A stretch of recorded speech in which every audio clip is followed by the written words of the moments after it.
Hi and welcome.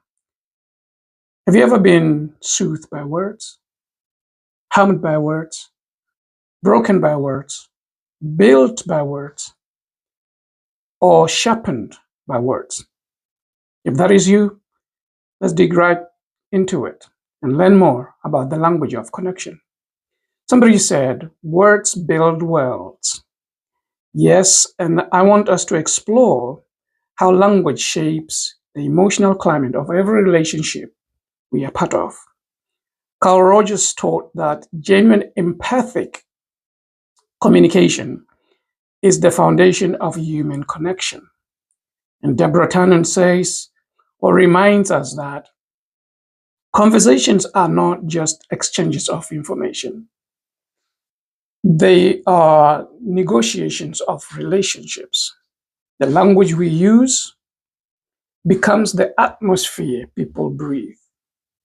So, my main message to you today is connection is created through language, through the words we choose, the tone we use, and the intention behind them. So, language can open hearts or close them. Yes, it can build bridges or build walls.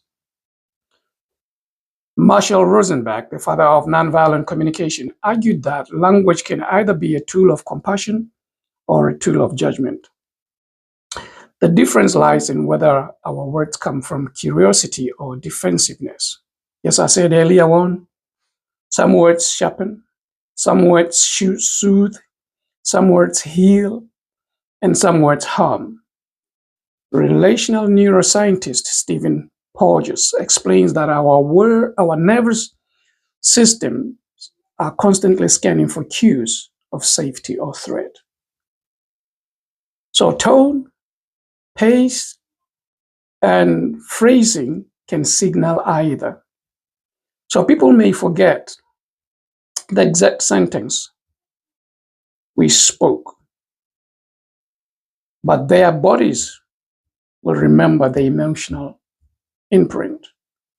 Maya Angelou captures this truth beautifully when she says, people will often forget what you said to them, but they will never forget how you made them feel. That, my friend, is true for every one of us. So here's a practical insight on how we can move about this, how we can use words or certain phrases to deepen connection instantly, because they signal safety, they signal presence and respect. Words like, I hear you. Rogers would call this accurate empathy, reflecting back that someone's inner world matters. Tell me more. That phrase activates curiosity. It shifts the conversation from reaction to exploration. Words like, or phrases like, I understand how you feel that way. Brené Brown notes that empathy is not agreement, it's connection. This phrase validates the emotional logic behind someone's experience. Here is the thing though, these phrases don't solve problems. I know that. What they do is they open spaces. And in organizational life, space is often the rarest commodity. So in closing, I want to say connections begins with language. And of course, they end with language. When we speak with intention, we create atmospheres where people feel safe to be themselves. In the African humanistic philosophy or psychology of Boto, we recognize that language is not just communication, it is communion. It is how we honor the humanity in one another.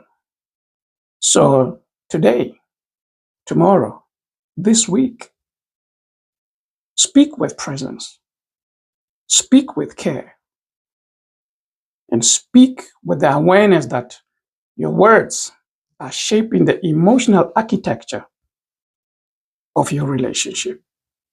And with that, my friend, I want to encourage you to listen to your words. Somebody has said, be slow to speak, but quick to listen. That is the secret of a powerful connector in relationships. I'll see you again in my next video. Thank you for that like. Thank you for that joining, and thank you for sharing. Cheers. Bye.